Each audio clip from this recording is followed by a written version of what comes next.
وادی کشمیر کی ایک عورت جن کا نام لبنہ نذیر ہے اور وہ غازہ کی ایک سٹرپ میں پھنسی ہوئی ہیں۔ ان کا یہ مطالبہ ہے کہ غازہ کا علاقہ بہت چھوٹا سا ہے اور نہ یہاں پہ بجلی ہے، نہ پانی ہے، نہ کھانے پینے کا کوئی سامان ہے اور نہ ہی فیول ہے۔ وہ خود کو وہاں پہ سیف محسوس نہیں کر رہی ہیں۔ وہ کہہ رہی ہیں کہ ہم کہیں پہ جا نہیں سکتے ہیں کیونکہ یہاں پہ حالات بہت کشیدہ ہیں۔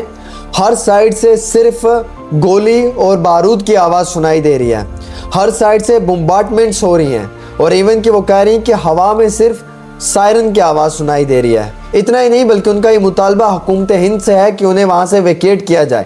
ان کی جو ینگسٹ ڈاٹر ہیں کریمہ، انہوں نے اپنا سٹیٹمنٹ دیا ہے ایک نیوز چینل کو۔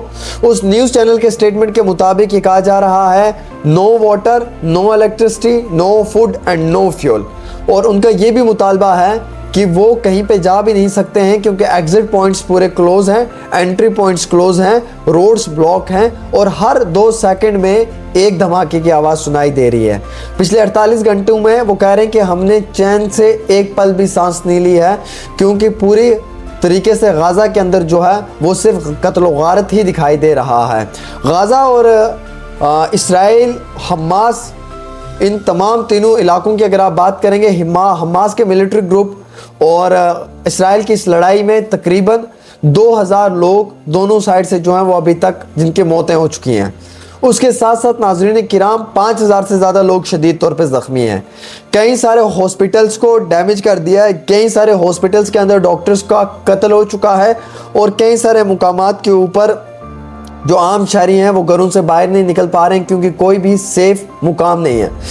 اسی بیچ جموں کشمیر کے وادی کشمیر سے تعلق رکھنے والی لبنہ نذیر بھی اس وقت کافی زیادہ مشکلات کے اندر ہیں۔ نہ کہ صرف اتنا ہی ہے بلکہ کئی ساری یونیورسٹیز، اسلامک یونیورسٹیز جو غازہ کے اندر تھی، جن کی فاؤنڈیشنز رکھی ہوئی تھی، ان تمام یونیورسٹیز کو جو وہ ڈسٹروائے کر دیا ہے۔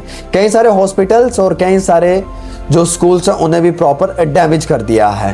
اس وقت غازہ کے اندر حالات بہت کشیدہ ہیں اور وادی کشمیر کی لبنہ نذیر وہاں پہ پھنسی ہوئی ہیں۔ ان کے ساتھ ان کی فیملی میں ان کے ہسبینڈ ہیں، ان کی 2 ڈاٹرز ہیں اور یہ خود ہیں۔ ان کا یہ کہنا ہے کہ ان کے لیے کوئی بھی سیف لوکیشن نہیں ہے غازہ کے اندر، یہ کہیں پہ بھی نہیں جا سکتی ہیں، انٹری ہو یا ایگزٹ پوائنٹس ہو دونوں کلوز ہیں۔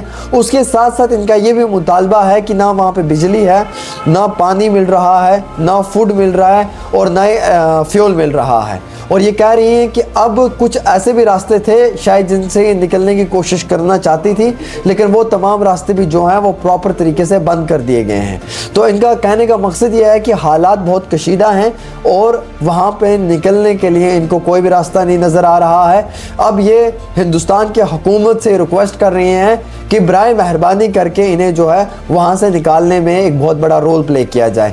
لبنہ نذیر کے افراد خانہ بہت پریشان ہیں، لبنہ نذیر خود بھی بہت پریشان ہے اور یہ اس وقت غازہ کے اندر پھنسی ہوئی ہیں۔ غازہ وہی جگہ ہے جہاں پر حماس اور اسرائیل کی لڑائی کے بیچ میں بمبارڈمنٹس کی آوازیں سنائی دے رہی ہیں، گولی بارود کی آوازیں سنائی دے رہی ہیں اور پورے علاقے کے اندر ماتم ہے اور وہاں پہ کسی بھی طریقے سے عام شہری کے لیے کسی ایک لوکیشن سے دوسری لوکیشن پہ بھی جانا انتہائی بہت زیادہ خطرناک ثابت ہو سکتا ہے، جس کے عوض میں کوئی بھی عام شہری جو ہے وہ صرف ان شیلٹر سے باہر نہیں نکلنا چاہتے ہیں جن شیلٹرز کے اندر رہ کر وہ خود کو راکٹ سے، گولی سے اور بوم سے اپنے آپ کو پروٹیکٹ کر پائیں۔ فی الحال ایسے حالات میں لبنہ نذیر وادی کشمیر کی جو ہیں وہ غازہ میں پھنسی ہوئی ہیں اور وہ جو ہیں وہ حکومت ہند سے درخواست کر رہے ہیں کہ انہیں جلد از جلد وہاں سے ویکیٹ کیا جائے۔